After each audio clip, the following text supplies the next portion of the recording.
সহ প্রত্যেকটি বিষয়ে আল্লাহর ওহী ভিত্তিক দিক নির্দেশনা দান করে উম্মতকে ইহলৌকিক এবং পরলৌকিক জীবনে মুক্তির সন্ধান দিয়ে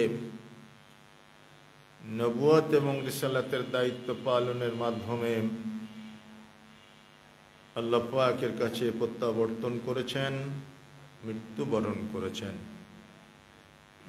সেই নবী দুজাহাঁ জনাবে মুহাম্মদ সাল্লাল্লাহু আলাইহি ওয়াসাল্লামের উপরে কিয়ামত দিবস পর্যন্ত শান্তি অবতীর্ণ হোক, আমিন। সম্মানিত মুসল্লিবৃন্দ, আল্লাহ রাব্বুল আলামিন পৃথিবীতে সেই প্রথম মানুষটির জীবন থেকেই দিন দিয়ে পাঠিয়েছেন, জীবন বিধান দিয়েছেন। মানুষ পৃথিবীতে এসে কিভাবে জীবন যাপন করবে তার ঐশী যে প্রেসক্রিপশন,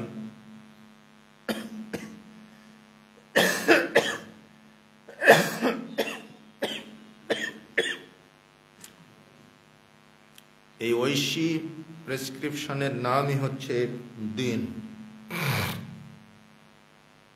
জীবন বিধান। দিন শব্দের অর্থ ধর্ম, শুধু আমরা এভাবে না বলে যদি জীবন বিধান এটা বলি তাহলে এর সবচেয়ে ভালো বাংলাটা প্রতীয়মান হয়। এই জীবন বিধান হতে হবে ঐশী বিধানের আলোকে, ওহীর বিধানের আলোকে। আর এই বিধানটি আল্লাহ পৃথিবীর প্রথম মানুষ থেকেই দিয়েছেন। আর শয়তান এই ঐশী বিধানের বিপরীত দিকেই মানুষকে পরিচালনা করার জন্য সব সময় কাজ করে যাচ্ছে। আল্লাহ সুবহানাহু ওয়া তাআলার কাছ থেকে সে পাওয়ার নিয়ে এসেছিল।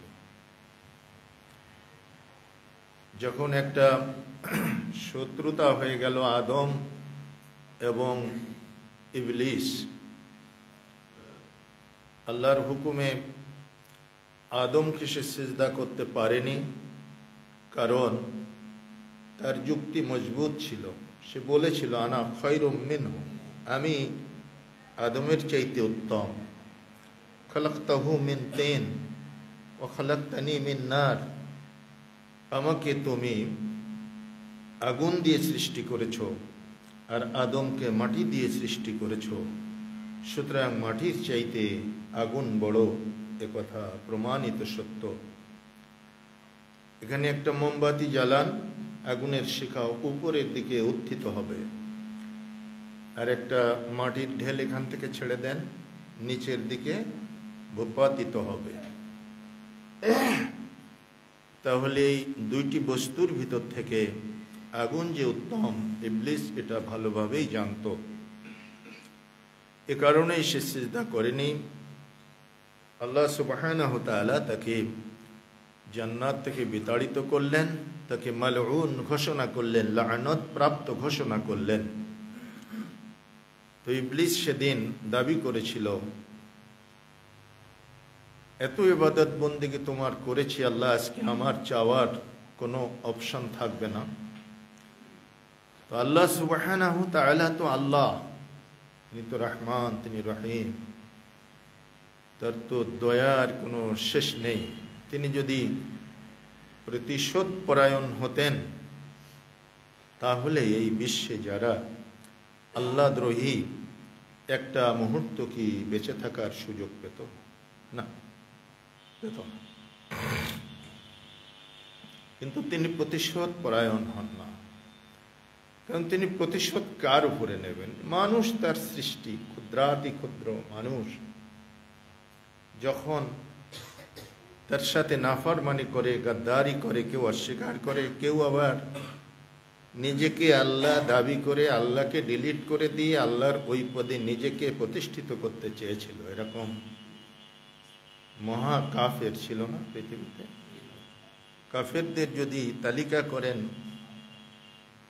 এরা আল্লাহ দাবি করেছিল, তাদের নামের তালিকা যদি করেন, তাহলে 1 নম্বর, রোল নম্বর 1 কার হবে? ফিরআউনের হবে। তো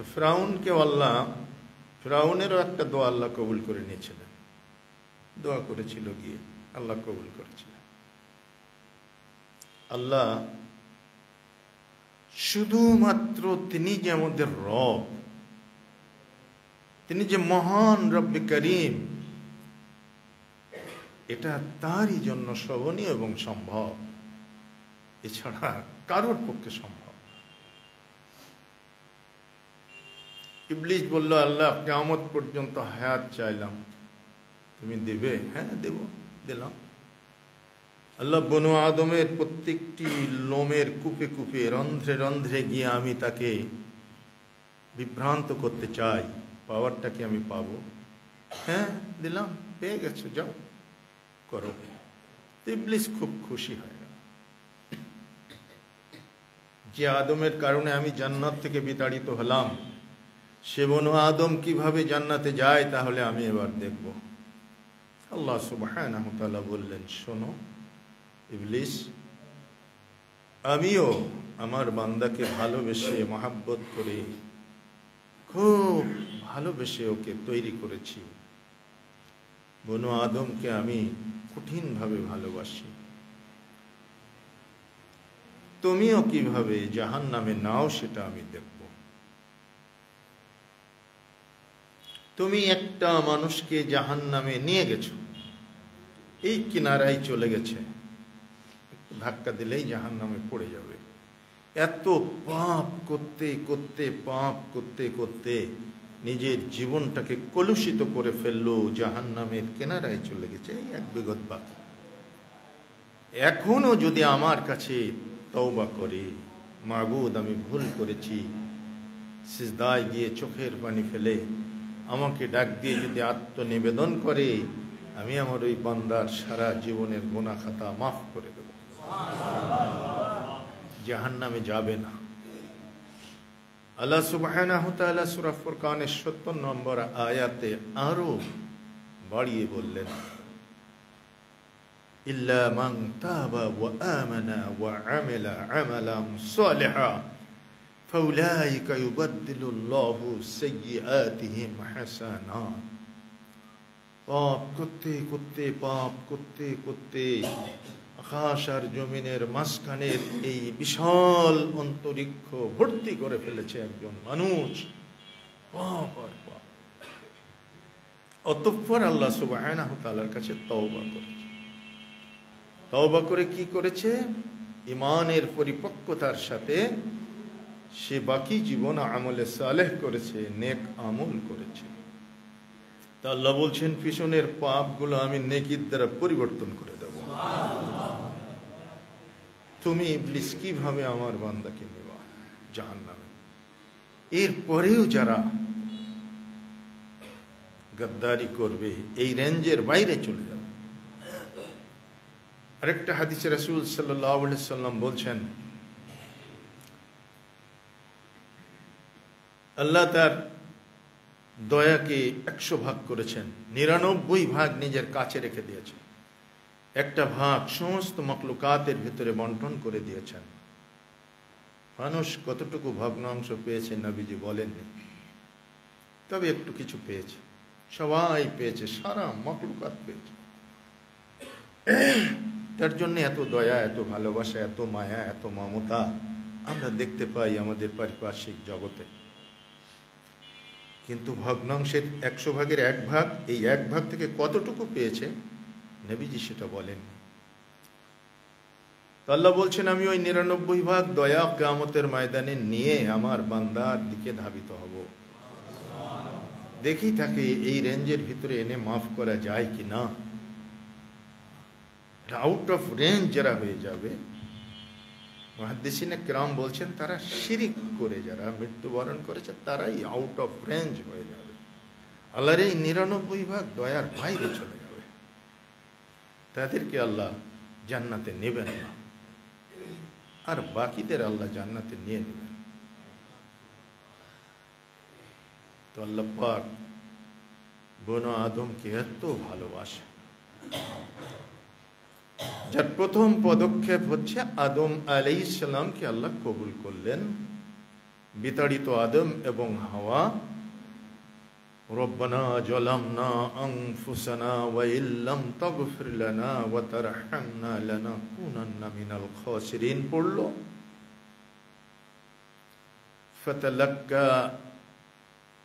ফাতালাক্কা আদামু মির রাব্বিহি কালিমাত, আদম তার প্রতিপালকের কাছ থেকে কিছু বাক্য শিখেছিল। সে বাক্যগুলো হচ্ছে এই রব্বানা জালামনা, এটা সূরা আরাফের ভিতরে এসেছে। অথচ আমাদের দেশের কিছু অতি শিক্ষিত বলবো না অতি আবেগী বলবো না অতি মূর্খ বলবো ভেবে পাই না, তারা নসিহাত করতে গিয়ে জনগণকে ধোঁকা দিয়ে বলে আদম আলাইহিস সালাম কাঁদলেন কাঁদলেন কাঁদলেন, দোয়া কবুল হয় না। একদিন তিনি মনে করলেন দেখি জান্নাতের দরজায় একটা নাম দেখতে পেয়েছিলাম, আল্লাহর নামের পাশে ব্র্যাকেট দিয়ে লেখা আছে লা ইলাহা ইল্লাল্লাহু মুহাম্মাদুর রাসূলুল্লাহ, দেখি ওই নামটা একটু উচ্চারণ করে দেখি দোয়া কবুল হয় কিনা। হচ্ছে না তো এতদিন ধরে করছি, তো ওই নামটা পড়ে ফেললেন লা ইলাহা ইল্লাল্লাহু মুহাম্মাদুর রাসূল। আল্লাহ ডাক দিয়ে বললেন আদম, কিয়ামত পর্যন্ত যদি তুই দোয়া করতিস তোর দোয়া কবুল হতো না, কিন্তু আজকে আমার বন্ধুর নামটা উচ্চারণ করেছিস, আমার বন্ধুর নামের কারণে তোর দোয়াটা আমি কবুল করে নিলাম। কি সুবহানাল্লাহ বলতে ইচ্ছা হয় না? এটা একেবারে নিছক মিথ্যা কথা। আল্লাহ তাআলাকে কতটা অপারক করে দিল দেখেন। হ্যাঁ, আল্লাহ ওই বন্ধুরও দোয়া কবুল করেন। ওই বন্ধু আল্লাহ পাকের কাছে কেঁদেছেন, অবিরাম কেঁদেছেন। বদরের যুদ্ধে যাওয়ার দিন কাঁদতেছেন, একটা আরিশ বানিয়ে নিয়েছেন। সাহাবীদেরকে বললেন আমার জন্য একটা আরিশ তৈরি করো, একটা নির্জন প্রকোষ্ঠ তৈরি করো ছোট্ট।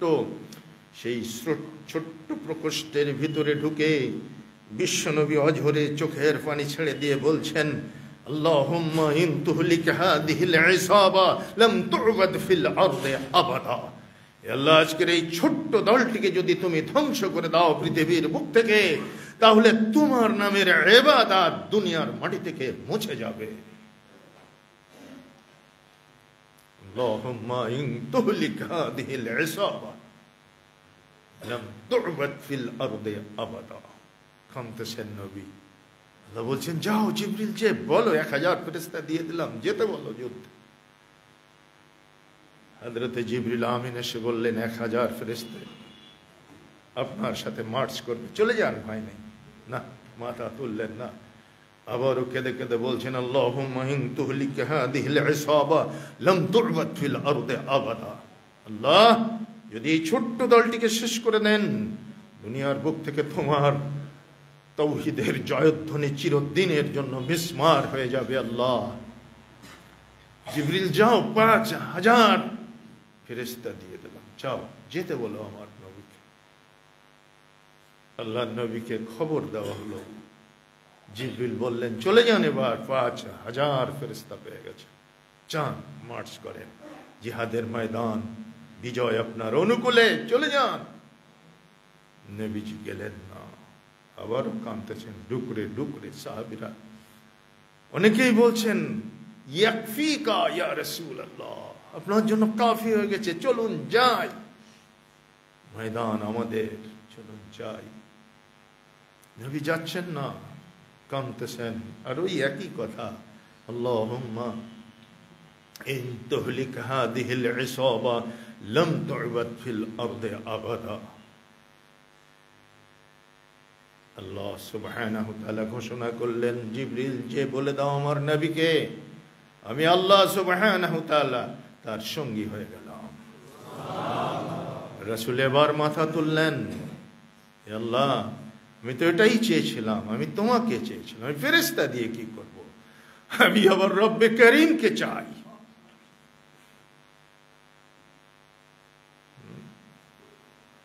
এই যে নবী কত জায়গায় এভাবে কেঁদেছেন এবং ময়দানে মাহশরেও কাঁদবেন।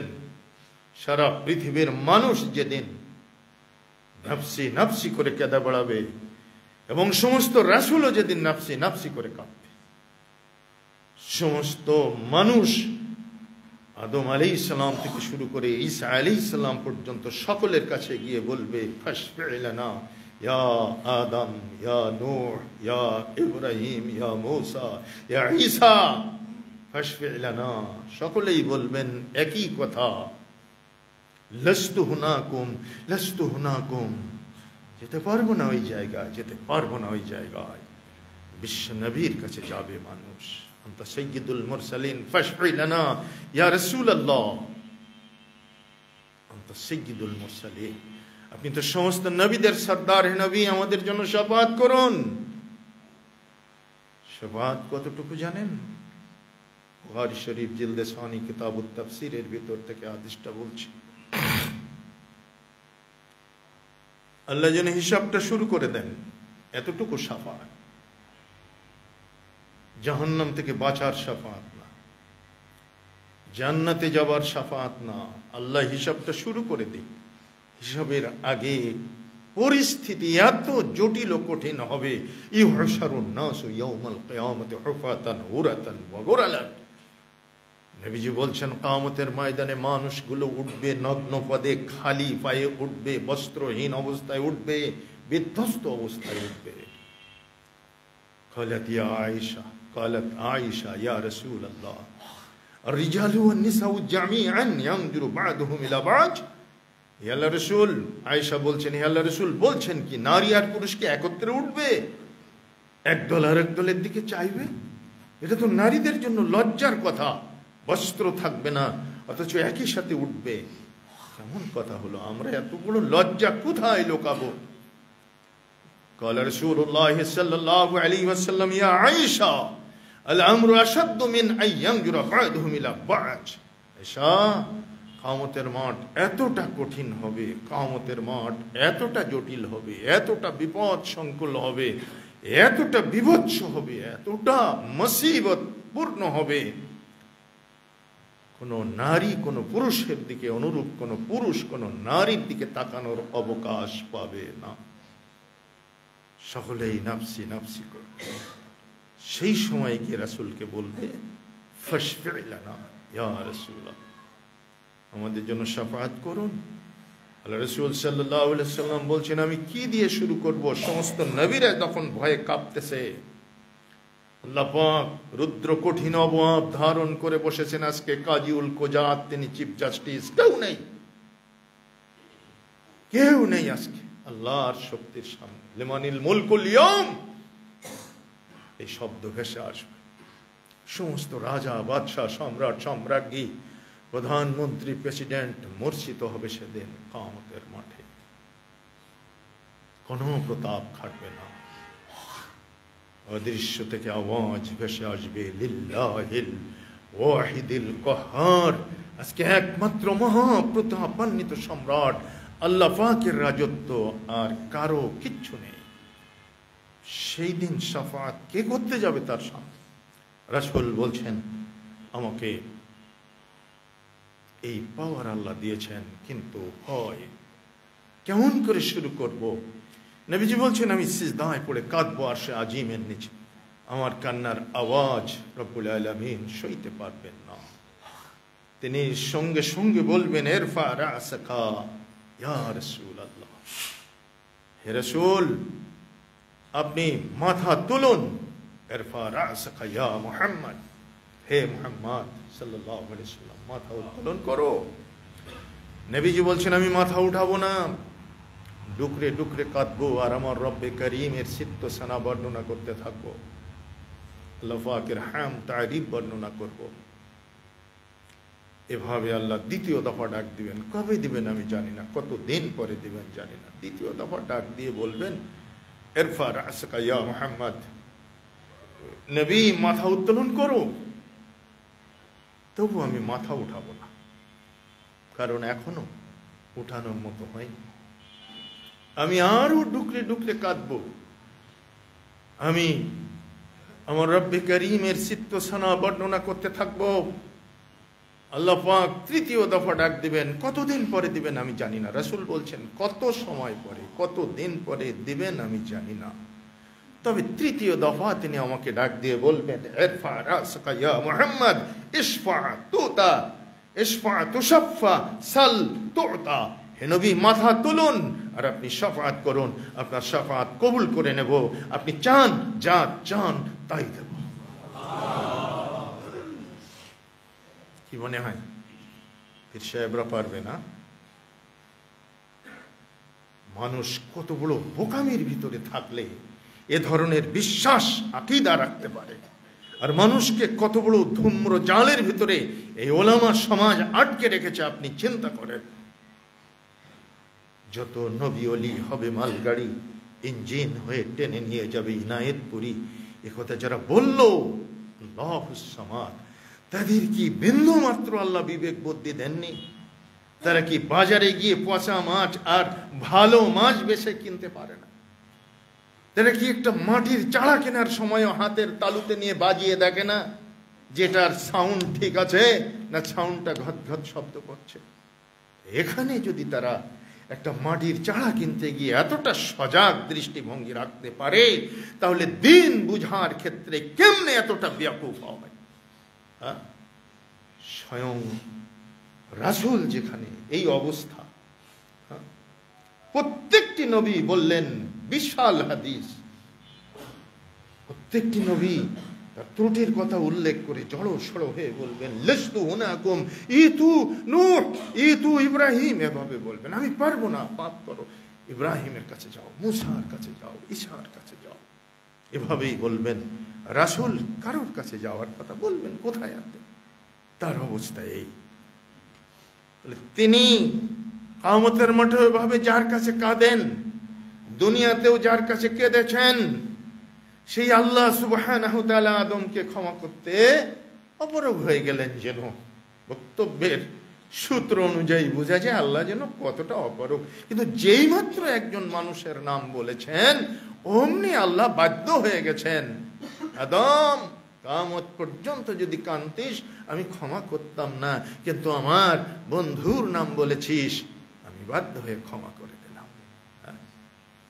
এই কথা শুনতে ভালো, মজা। আমি যদি মজা দিয়ে বলি না, আপনারা সুবহানাল্লাহ বলবেন 17 বার, যতই আহলে হাদিস হন না কেন। কিন্তু কথাটা মিথ্যা, কথা সত্য নয়। আদম কি, আপনি কোরআন দেখেন, ফাতালাক্কা আদামু মির রাব্বিহি, আদম তার প্রতিপালকের কাছ থেকে কিছু বাক্য শিখেছিলেন, যে বাক্য তিনি পড়লেন আর আল্লাহ তাকে ক্ষমা করলেন। সে বাক্যগুলো কি? রব্বানা যালামনা আনফুসানা ওয়া ইল্লাম তাগফির লানা ওয়া তারহামনা লানাকুনান্না মিনাল খাসিরিন। আল্লাহ ক্ষমা করেছিলেন এই বাক্যের বিনিময়ে। কিয়ামত পর্যন্ত বনু আদম এই দোয়া পড়ে ক্ষমা চাইবে। আদম ক্ষমা পেয়ে গেলেন, হাওয়া ক্ষমা পেয়ে গেলেন। হযরত আদম আর হাওয়া ভবিষ্যৎ, আমাদের মতো অনাগত ভবিষ্যতের বনু আদমকে নিয়ে ভাবলেন, আল্লাহ তাদের কি হবে? আমাদের তো তুমি ক্ষমা করলে। মানুষ আজও পর্যন্ত ভবিষ্যৎ নিয়ে ভাবে, আজও পর্যন্ত ভূতের মতো পরিশ্রম করে ভবিষ্যৎ প্রজন্ম, তার ছেলে, তার পুতা, তার নাতি যেন একটু ভালো থাকে, সুস্থ থাকে, সচ্ছল থাকে, তাই না? কয় কাতার এসেছিলেন আজানের আগে? কয় কাতার? 3। যদি এভারেজ করা হয় 3, ছড়িয়ে ছিটিয়ে ছিলেন। আর পিছনওয়ালারা কোথায় ছিলেন? আকবরও হিসাব করেছেন। আকবরও কি মনের ভিতরে ধাক্কা দেয় না? কত যে ঝামেলা তার সকাল সাজে, সময় হলো না তার দিনের কাজে। পুরে ঝামেলা, ছুটতে ছুটতে জুমার দিন এসে 2 রাকাত কোন রকমে ধরছে। এরকম মুসল্লি আছে, সাবধান হয়ে যান। আজানের আগে আসার চেষ্টা করুন। দফতর নিয়ে ফেরেশতারা উঠে গেছে, আজান হয়ে গেছে, মহা পুরস্কারের যে পসরা নিয়ে এসেছিলেন সেটা আপনি পেলেন না। আপনি সালাতুল জুমা আদায় করেছেন, এই হিসাবে আপনার নামটা লিখিত হবে, কিন্তু বোনাস নিয়ে যে এসেছিলেন,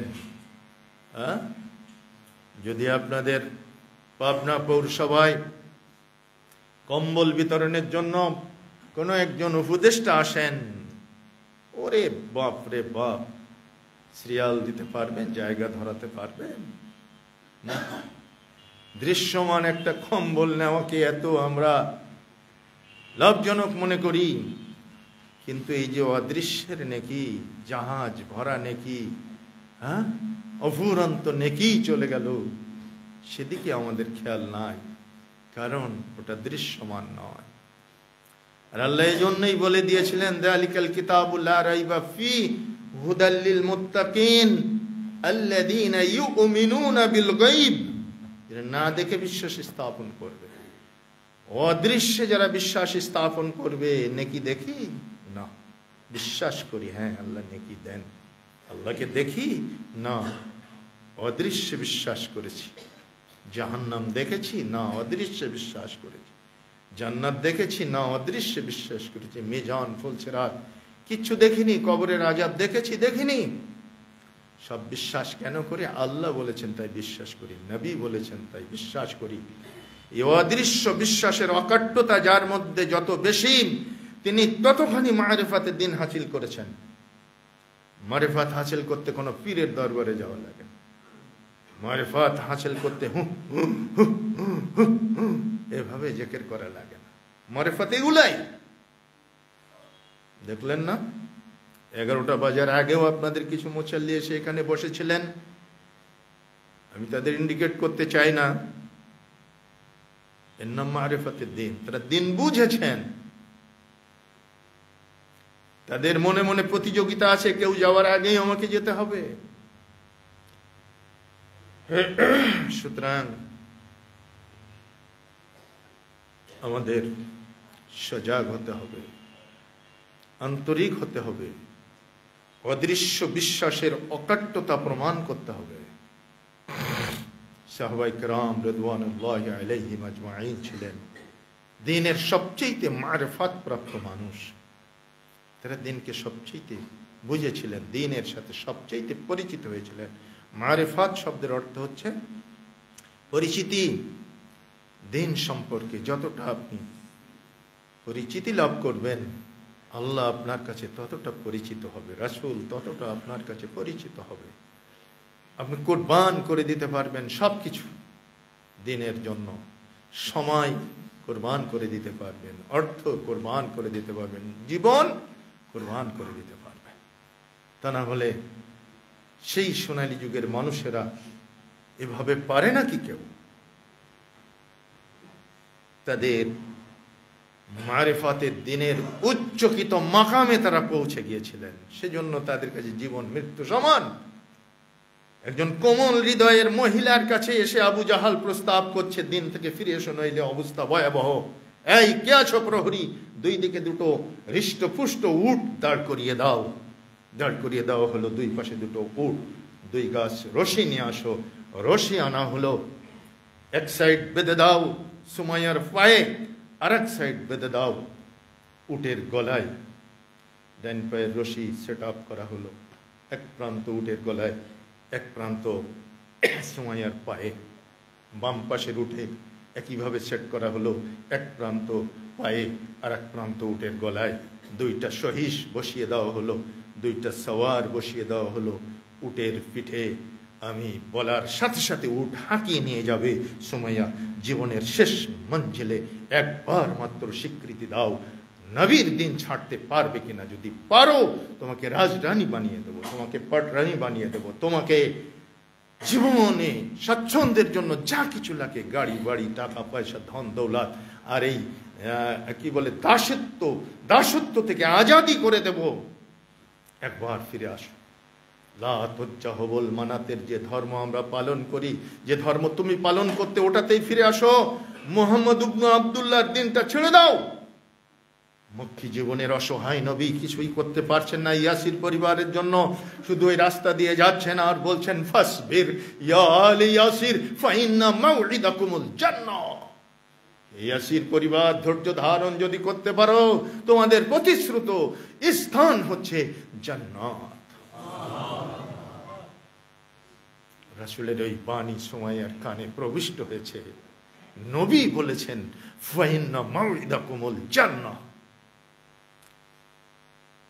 সুতরাং আমার স্থান জান্নাতে, এটা প্রমাণিত সত্য।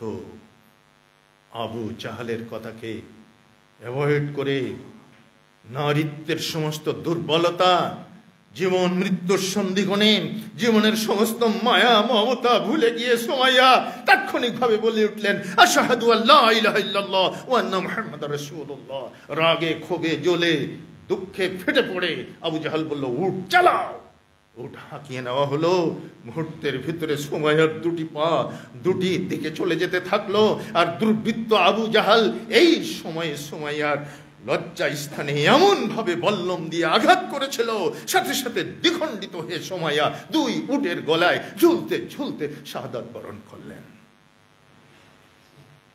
চিন্তা করতে পারেন কত ভয়াবহ অবস্থা। আল্লাহ পাক বলছেন তোমরা কি জান্নাতের প্রত্যাশা করো? আম হাসিবতুম আন তাদখুলুল জান্নাহ, জান্নাতে যাবে এটা মনে করো, প্রত্যাশা করো।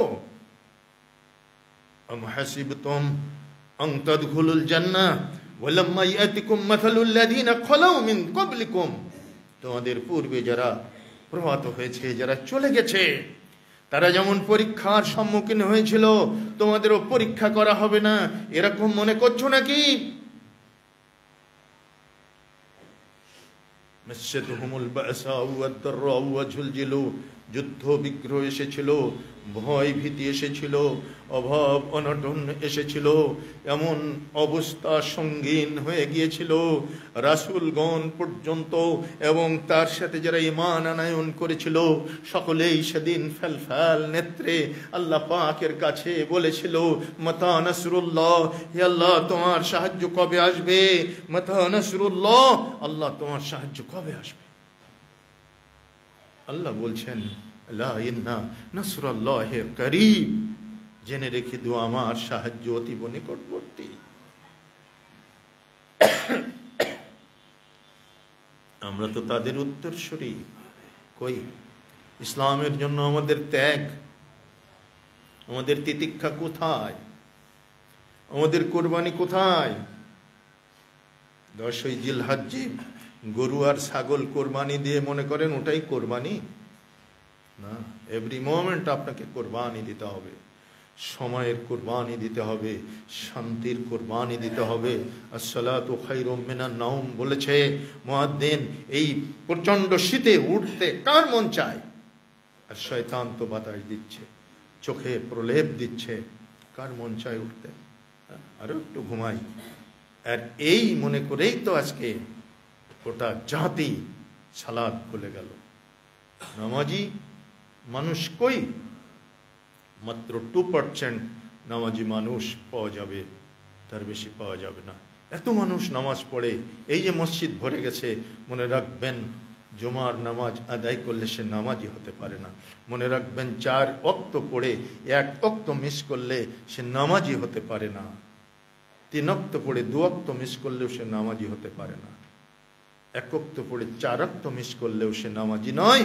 মোটে যে না পড়ে সেও নামাজি নয়। অল আর সেম, প্রত্যেককে একই ক্যাটেগরির বেনামাজি। বেনামাজিতেই ভরপুর।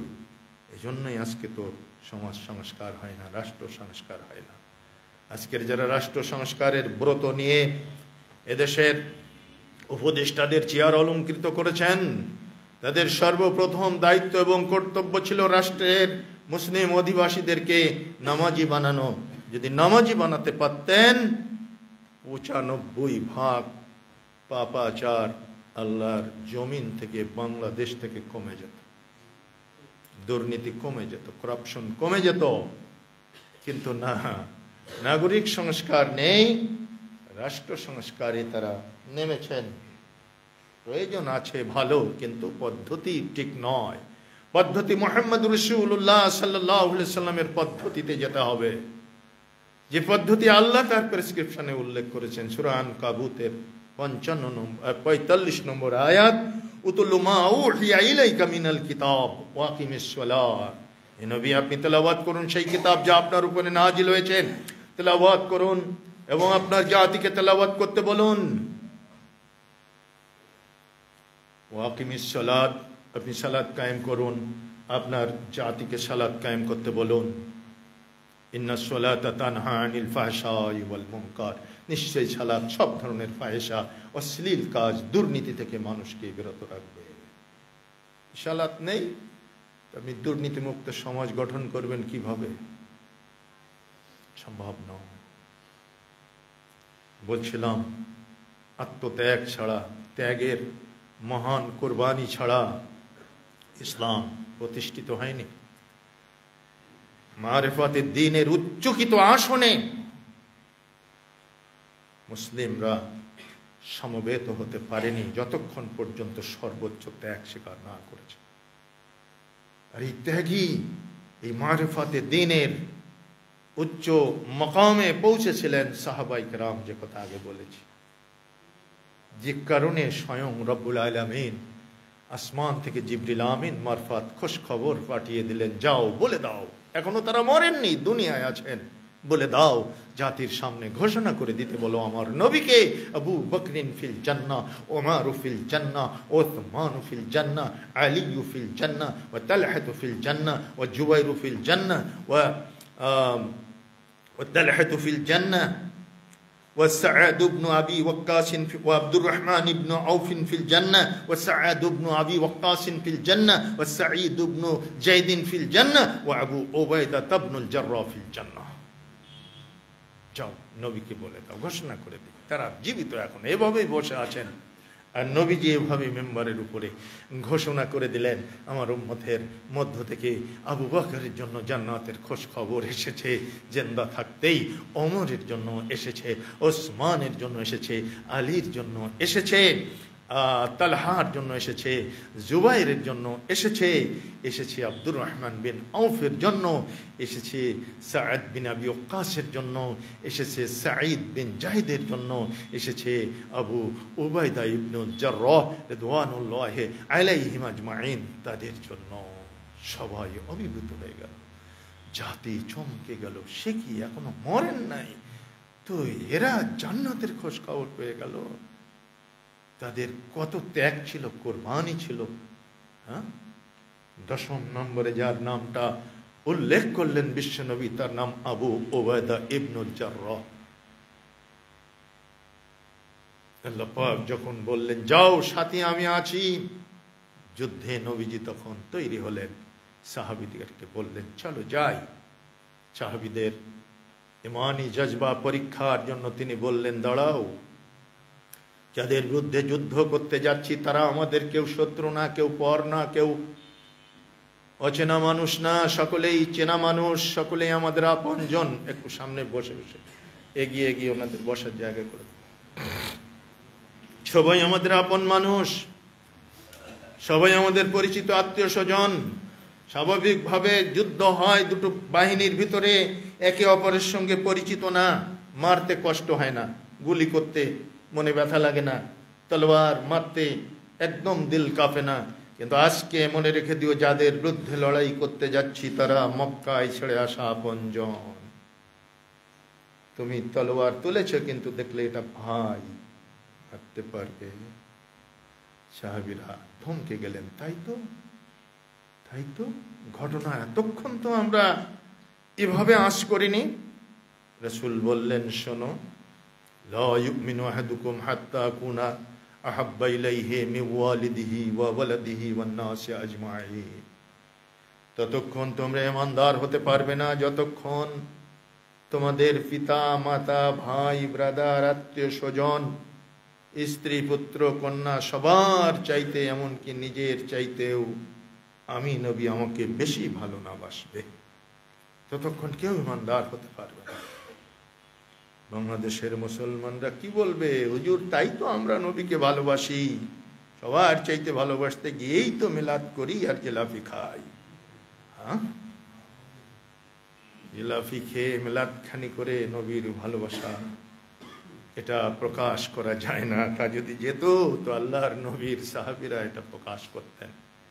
রাসূলের নামে মিলাদ খানি করে, তারপরে জন্ম দিবস পালন করে 12ই রবিউল আউয়াল, তারপরে কি বলে সৈয়দুল আয়াদ শরীফ করে 63 দিন ব্যাপী মিলাদ পড়ে যদি নবী ভক্তির বহিঃপ্রকাশ ঘটানো যেত, তাহলে ইমামে আজম আবু হানিফা রাহিমাহুল্লাহ তার 70 বছরের ইমামতের জীবনে অন্তত পক্ষে 50টা ঈদে মিলাদুন নবী করতেন। 20 বছর পর্যন্ত মনে করেন আপনি যে এলেম কালাম শিখে ইমামতির দায়িত্ব নিতে সময় চলে গেছে, তাহলে বাকি 70 বছর বয়সে তিনি ইন্তেকাল করেছিলেন। বাকি 50টা বছরে 50টা ঈদে মিলাদুন নবী করতেন। কই বেটা মূর্খের দল যদি ইমাম আজম আবু হানিফা রাহমাহুল্লাহর জীবনীটা পড়তো, তবুও সেখান থেকে সে দ্বীনের সত্যতা উদ্ঘাটন করতে পারত। যেই সমস্ত মহামতি ইমাম তারা কিভাবে ত্যাগ করেছেন, কোরবানি দিয়েছেন, জেলখানার ভিতরে ভরে যাকে প্রহার করা হয়েছে। আল মনসুর আব্বাসীয়দের দ্বিতীয় খলিফা বলেছিলেন আপনাকে কাজীউল কুজাতের দায়িত্ব নিতে হবে। তিনি বললেন আমি ওই পদের অযোগ্য। খলিফা সেদিন বলেছিল আপনি মিথ্যা কথা বলছেন, আপনিই যোগ্য। ইমাম আবু হানিফা রাহমাহুল্লাহ কত জাহিল লোক ছিলেন চিন্তা করে দেখেন, কত তীক্ষ্ণ প্রখর বুদ্ধি সম্পন্ন মানুষ ছিলেন এবং কত বড় তাকওয়াবান মানুষ ছিলেন। চিফ জাস্টিস হলে ন্যায় বিচার করা যায়? খলিফার অঙ্গুলি হেলনেই বিচার করতে হবে, যে বিচার পদ্ধতি বাংলার জমিনে চলেছে। আর যারা আঙ্গুল হেলন করেছিল আজকে তাদের অবস্থা কি? ইমাম আবু হানিফা রাহমাহুল্লাহ কত প্রজ্ঞাবান এবং মুত্তাকি মানুষ, বললেন না মাফ করবেন আমি অযোগ্য ব্যক্তি। সঙ্গে সঙ্গে রেগে গিয়ে খলিফা বলেন আপনি মিথ্যা বলছেন, আপনি এই পদের যোগ্য। ইমাম আবু হানিফা বিনয়ের সাথে বললেন হে খলিফাতুল মুসলিমিন আল মনসুর আব্বাসীয়দের দ্বিতীয় খলিফা, হে খলিফা আপনার কথাই প্রমাণ করে আমি অযোগ্য। কারণ আপনি বলছেন আমি মিথ্যা কথা বলেছি। কোন মিথ্যাবাদী সে চিফ জাস্টিস হতে পারে না, তার অযোগ্যতার জন্য তার মিথ্যাবাদী হওয়াটাই যথেষ্ট। এত বড় বেকুফি, এত বড় বেকুফ মনে গেল বাদশা। রাগ করে বললেন যে যা জেলখানায় নিয়ে আছে, যতদিন রাজি না হবে ততদিন চাবুক মার। 50টা করে চাবুক মারা হয়েছে প্রত্যেক দিন সকালে। ইমামের উপহার, যে ইমাম এত শৌখিন মানুষ ছিলেন, যার জীবন ছিল এত শৌখিনতার বলয়ে মোড়া, সেই ইমামকে প্রতিদিন সকালে উপহার দেওয়া হচ্ছে 50টা চাবুক, আর বলা হচ্ছে খলিফার প্রস্তাব মানবে কিনা। তিনি বললেন না, খলিফার প্রস্তাব যদি আমি মানি আমার মহান খলিফার বিধানে ব্যত্যয় আসবে। খলিফা অ্যাকুরেট মোমেন নন, তিনি ইম্পার্শিয়াল ভাবে বিচার করার সুযোগ আমাকে দেবেন না। আর কিয়ামতের মাঠে ন্যায় বিচারক সুলতান ছাড়া কেউ টিকতে পারবে না। আমি ওই পদে যাব। শেষে তখন তো আর মিডিয়া ছিল না, যখন এক কান দুই কান করে চতুর্দিকে ছড়ায়ে যাচ্ছে, যখন লোকেরা বিদ্রোহ করে ইমাম আজমের পক্ষে মিছিল করে তাকে মুক্ত করার জন্য জেলখানা ঘেরাও করবে, তার আগেই তাকে বিষ পান করে দুনিয়ার থেকে শেষ করে দিল আল মনসুর। ত্যাগ দেখেন, তিতিক্ষা দেখেন, নবী ভক্তি দেখেন, আল্লাহর কিতাব এবং রাসূলের সুন্নাহর প্রতি তাদের যে অকট্ট অদৃশ্য বিশ্বাস, তার অকট্টতা দেখেন, তার দৃঢ়তা দেখেন। আমরা হলে তো একেবারে বগল বাজাতে বাজাতে গিয়ে বসতাম। তারা ছিলেন খালেস বেলুদ চিত্তে আল্লাহর কিতাবের অনুসারী, রাসূলের সুন্নাহর অনুসারী, রাসূলের পরম ও চরম ভক্ত। মিলাদ পড়ে ভক্তিবাদ প্রকাশ করার কোন নিয়ম নীতি ইসলামে যদি থাকতো তারা করতেন। কি দিয়ে বুঝাবো জাতিকে? সম্মানিত সুধী মণ্ডলী, রাসূল সাল্লাল্লাহু আলাইহি ওয়াসাল্লামের কথা শুনে সমস্ত সাহাবীরা হতচকিত হয়ে গেলেন। সকলের ভিতরে সম্বিত ফিরে আসলো। এখানেই তারা বুঝতে পারলেন যে আমাদের চরম পরীক্ষার সময় এসে গেছে। আল্লাহ এবং তার রাসূলের ভক্তি কতখানি করি এটা প্রকাশ করার সময় আজকে এসে গেছে। ইন্নাল্লাহা আশতারা মিনাল মুমিনিনা আনফুসাহুম ওয়া আমওয়ালাহুম বিআন্না লাহুমুল জান্নাহ। আল্লাহ ক্রয় করে নিয়েছেন মুমিনের জান মাল সব কিছু বিনিময়ে দিয়েছেন জান্নাত। সুতরাং সাহাবীরা বললেন, হে রাসূল, জান্নাতের মালিক আমরা। আরে যা কিছু সব মালিকানা তো আল্লাহকে দিয়ে দিয়েছি, সুতরাং চিন্তার কোনো কারণ নেই। আপনি চলুন, জীবনের প্রত্যেকটি মুহূর্তে বিশ্বনবীর চাইতে কাউকে আমরা প্রাধান্য দেব না। রাসূল সাল্লাল্লাহু আলাইহি সাল্লামই হবেন আমাদের জীবনের সবচেয়ে মহব্বতের বস্তু। ইসলামই হবে আমাদের একমাত্র অবলম্বন, আর আল্লাহ সুবহানাহু ওয়া তাআলা হবেন আমাদের একমাত্র আরাধ্য, আমাদের একমাত্র উপাসনা এবং আরাধনার পাত্র। তার কাছেই আত্মনিবেদন করেছি। সুতরাং তাওহীদের এই বুলন্দ ঝান্ডা আজকে বদরের প্রান্তরে উড্ডীন করতে আমরা কোনো আত্মীয় স্বজনকে বিন্দুমাত্র ছাড় দেব না। নবীজি বললেন, এবার চল জিহাদের ময়দানে। যুদ্ধ শুরু হয়েছে সকাল থেকে, মাত্র ৩১৩ জন, আর অপর দিকে সহস্রাধিক তারা ট্রেনিং প্রাপ্ত এবং অস্ত্র শস্ত্রে সজ্জিত বাহিনী। আর রাসূল সাল্লাল্লাহু আলাইহি সাল্লামের সাথে কিছু যুদ্ধে আনাড়ি বললেও ভুল হয় না, সেরকম কিছু লোকজন। যুদ্ধ শুরু হয়ে গেল, জয় পরাজয় টলমল করছে।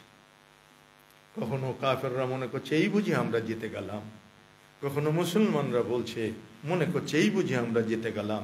কিন্তু আবার পট পরিবর্তন হয়ে যাচ্ছে। এরকমভাবে রমজান মাস ছিল। রাসূল সাল্লাল্লাহু আলাইহি সাল্লাম বিকালবেলায় যখন জয় পরাজয়ের সন্ধিক্ষণে দুই পক্ষ মারমুখী হয়ে শুধু মুহুর্মুহু আক্রমণ প্রতি আক্রমণ করছে, সেই সময় তিনি দেখতে পেলেন মুখ শুকিয়ে ঠোঁট ফেটে রক্ত বের হওয়ার উপক্রম হয়েছে কিছু সাহাবী। তিনি ডাক দিয়ে বললেন, রোজা ভেঙে ফেলো, রোজা ভাঙো। কতিপয় সাহাবী হাতের কাছে চা ছিল, পানি ফেলে পানি পান করেছেন, খেজুর ফেলে খেজুর খেয়েছেন, খেয়ে রোজা ভেঙে একটু শক্তি সামর্থ্য অর্জনের চেষ্টা করেছেন। কিছু দৈহিকভাবে অধিক সবল সাহাবী কয়েকজন মাত্র, তারা বললেন না, বাকি সময়টুকু আমরা পার করে দিতে পারবো, সন্ধ্যা তো আর বেশি বাকি নেই। তারা রোজা ভাঙলেন না। আল্লাহর নবীর কাছে খবর আসলো, আপনি রোজা ছেড়ে দেওয়ার হুকুম দেওয়ার পরেও কিছু সাহাবী রোজা কন্টিনিউ করছেন, রোজা ছাড়েননি। নবীজি চিৎকার দিয়ে বললেন, উলাইকা উসাতি, ওরা আমার নাফরমান। চিন্তা করতে পারে, রোজা ফরজ সিয়াম ছাড়েনি, আল্লাহ নবী বলছেন ওরা নাফরমান। তার মানে কি হলো? তারা তো চমকে উঠলেন, ইয়া রাসূলুল্লাহ মাফ করবেন, আমরা তো মনে করি যে এটার মধ্যেই ভালাই আছে, মাত্র আর ১-১.৫ ঘন্টার ব্যাপার, আমরা হয়তো পারবো কন্টিনিউ করতে, তাই ভালো মনে করে রেখেছি। নবীজি বললেন, না, আমি যেটা বলেছি এর ভেতরেই ভালাই, আল্লাহ যেটা বলেছেন তার মধ্যেই ভালাই। তোমাদের নিজস্ব চিন্তা চেতনার আলোকে কখনো ভালো মন্দের বিচার করতে পারবে না। এই মেসেজটাই জাতির কাছে আজকে আমরা পৌঁছে দিতে চাই। মেসেজ রাসূলের পক্ষ থেকে যেটা এসেছে ওটাই চূড়ান্ত এবং সর্বশেষ মেসেজ, ওটাই অ্যাকুরেট এবং পিওর মেসেজ। আল্লাহর পক্ষ থেকে এসেছে যেটা বিধান, ওটাই চূড়ান্ত এবং পিওর ও অ্যাকুরেট বিধান। আপনার আমার চিন্তা চেতনা অভ্রান্ত সত্যের উৎস নয়। অভ্রান্ত সত্যের উৎস হচ্ছে আল্লাহ এবং তার রাসূলের বাণী। যা বলেছেন তার মধ্যেই ভালাই। ভালো রোজা ভেঙে ঈমান টিকাতে হয়েছে, রোজা ভেঙে ইসলাম টিকাতে হয়েছে, মুসলমানিত্ব টিকাতে হয়েছে। যাও এবার যুদ্ধ করো। আমি যা বলবো, যেভাবে বলবো সেভাবেই পালন করবে, সাবধান, এর বাইরে ভালাই খুঁজতে যাও না। হযরত আবু উবাইদা রাদিয়াল্লাহু তাআলা জান্নাতের 10 নম্বর সাহাবী, যিনি খোঁজ খবর পেলেন 10 নম্বরের সাহাবী আবু উবাইদা ইবনে জাররাহ রাদিয়াল্লাহু তাআলা আনহু। দেখছেন যুদ্ধের পর্ব প্রায় শেষ, জয় পরাজয়ের ফয়সালা হয়ে যাওয়ার উপক্রম হয়েছে। কাফেররাও মায়ের মুখী হয়ে আক্রমণ করছে, মুসলিমরাও মায়ের মুখী হয়ে জীবন বাজি রেখে প্রতিহত করার চেষ্টা করছেন। আবু উবাইদা রাদিয়াল্লাহু তাআলা আনহু দেখছেন তার নিজের পিতা রাসূলের মাথার উপরে তলোয়ার উত্তোলন করেছে। যুদ্ধের জবনিকাপাত হতে চলেছে, তলোয়ারটা শুধু পড়তে বাকি। আবু উবাইদা রাদিয়াল্লাহু তাআলা আনহু মুহূর্ত কাল বিলম্ব করার সুযোগ নেই, বিদ্যুৎ গতিতে তলোয়ার উত্তোলন করলেন এবং নিজের পিতার তলোয়ারটা রাসূলের মাথায় পড়ার আগেই নিজের হাতে নিজের আব্বার মাথাটা দ্বিখণ্ডিত করে দিলেন। খণ্ডিত মস্তক পড়ে এভাবে ঠোঁট কাঁপতেছে, কিছু সাউন্ড আর বের হচ্ছে না। চোখ চেয়ে আছে আবু উবাইদার দিকে, ঠোঁট দুটো কাঁপতেছে। এই দৃশ্য আবু উবাইদা দেখতে পারলেন না, চোখ বন্ধ করে বুক চাপড়িয়ে চলে গেলেন ময়দানের এক প্রান্তে। গিয়ে খুব কাঁদতেছে, আল্লাহ, আমার মতো হতভাগ্য সন্তান মনে হয় পৃথিবীতে আর জন্মাবে না। নিজের হাতে নিজের পিতার মাথাটা দ্বিখণ্ডিত করলাম। যুদ্ধে জয় হয়ে গেল, মুসলমানদের জয়, বিশ্বনবীর জয়। বিজয় উল্লাসে তিনি ফেটে পড়লেন না, তিনি আহতদের খবর নিচ্ছেন, যারা শাহাদাত বরণ করেছেন তাদেরকে একত্রিত করছেন। আহত এবং নিহত উভয় সাহাবীদের ভিতরে আবু উবাইদাকে খুঁজে পাওয়া যাচ্ছে না। আল্লাহ নবী জিজ্ঞেস করলেন, আইনা আবু উবাইদা, আবু উবাইদা কোথায়? সাহাবীরা বললেন, ওই যে ময়দানের এক প্রান্তে বসে বসে কাঁদতেছে। লিমা ইয়াবকি, আবু উবাইদা কেন কাঁদছে? আবু উবাইদা কদ কুতিলা আবুহু, তার পিতা নিহত হয়েছে। মান কাতালা আবাহু, তার পিতাকে কে হত্যা করলো? সাহাবীরা বলছেন, জি না, আমরা তো হত্যা করিনি, আমরা জানি না। রাসূল ছুটলেন সেদিকে, আবু উবাইদাকে গিয়ে তুললেন, দুবাহু ধরে সামনে তুলে এভাবে জিজ্ঞেস করছেন, মান কাতালা আবাকা ইয়া আবা উবাইদা, হে আবু উবাইদা, তোমার পিতাকে কে হত্যা করেছে বলো। কে তোমাকে এতিম করেছে? কে তোমার মুখ থেকে আব্বা ডাকটা কেড়ে নিল? তার নাম বলো। আবু উবাইদা রাসূলের বুকের ভিতরে মুখটা গুজে দিয়ে ডুকরে কেঁদে উঠে বললেন, কেউ না ইয়া রাসূলুল্লাহ, আমি নিজেই আমার নিজের পিতাকে হত্যা করেছি। লিমা কাতালতা আবাকা ইয়া আবা উবাইদা, কেন তুমি তোমার নিজের পিতাকে হত্যা করলে? হে রাসূল, আমার এছাড়া আর কোনো গত্যন্তর ছিল না। আমি যখন দেখলাম আমার আব্বা তলোয়ার উত্তোলন করে আপনার মস্তকের উপরে তাক করেছে, মুহূর্ত কাল যদি আমি বিলম্ব করি, আমার আব্বার তলোয়ারটা আপনার মস্তকটা ছেদ করে দেবে। এ দৃশ্য আমি সহ্য করতে পারিনি।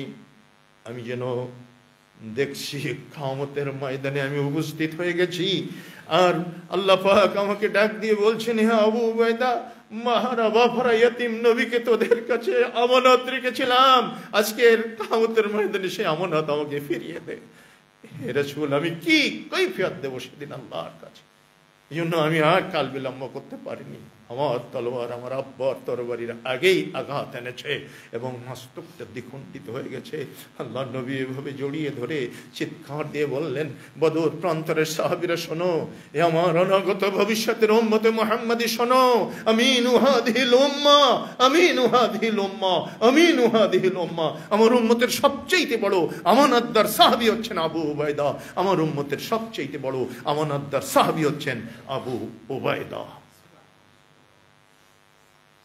এজন্য আজ পর্যন্ত পৃথিবীর শেষ দিবস পর্যন্ত উম্মতে মুহাম্মাদি ওমরকে যেমন ফারুক জেনেছে, আবু বকরকে যেমন সিদ্দিক জেনেছে, আলীকে যেমন আসাদুল্লাহ আল গালিব জেনেছে, আবু উবাইদাকে তেমনি আমিনুল উম্মা জানে, উম্মতের বড় আমানতদার। একটু তাদের ত্যাগের দিকে আমরা যদি তাকাই, তাহলে আমরা যা করছি এই নিয়ে কি রব্বে করিমের সামনে দাঁড়ানো যাবে? একটু চিন্তা করো। এজন্য আমার আজকের খুতবার আলোকে আমি আহ্বান করব, আমরা কমজোর ইমানদার, তারপরেও আমরা যার যতটুকু আছে হাতিয়ার, আমরা আরো বেশি আন্তরিক হই, আমরা দিনের প্রতি আরো ঝোঁকার চেষ্টা করি। আমরা দুনিয়া করব, কিন্তু এতটা গাফেল হয়ে যাব না। আমরা দুনিয়া করব, কিন্তু তার ভিতর দিয়ে দিনের ব্যাপারে সজাগ থাকব, দৃষ্টিভঙ্গি থাকবে আমাদের। জমার সালাতে আমরা খতিব সাহেব ওঠার আগেই হাজির হয়ে যাব, দৃষ্টিভঙ্গি থাকবে আমাদের 5 ওয়াক্ত সালাত আমরা আউয়াল ওয়াক্তে আদায় করে নেব, দৃষ্টিভঙ্গি থাকবে জামাতের সাথে আদায় করার। যদি না পারি ইন্ডিভিজুয়ালভাবে তবুও সালাতে গাফেল হব না। ওই যে কিছু পরিবহনের পিছনে লেখা থাকে, হ্যাঁ, কাজকে না বলুন, সালাতকে নয়। তো কাজকে বলো আমার নামাজ আছে, নামাজকে বলো না কাজ আছে, কাজকে বলো আমার নামাজ আছে। এজন্য আমাদের আন্তরিকতার বড়ই ঘাটতি আজকে দিন পালনের ব্যাপারে, ত্যাগের বড়ই ঘাটতি আজকে দিন মানার ব্যাপারে। আসুন আমরা সকলেই পারিবারিকভাবে, আমরা একটা পরিবার মানে কি, আপনি প্রেসিডেন্ট, আপনি প্রধানমন্ত্রী, এখানে দিন কায়েম করতে ইউনূস যেটা পারছে না, হাসিনা যেটা পারেনি, ওটা আমাদের দরকার নেই, ওটা আমাদের জিজ্ঞেস করা হবে না।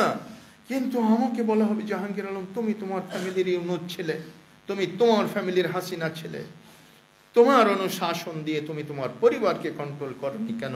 তাদেরকে সালাতে অভ্যস্ত বানাওনি কেন?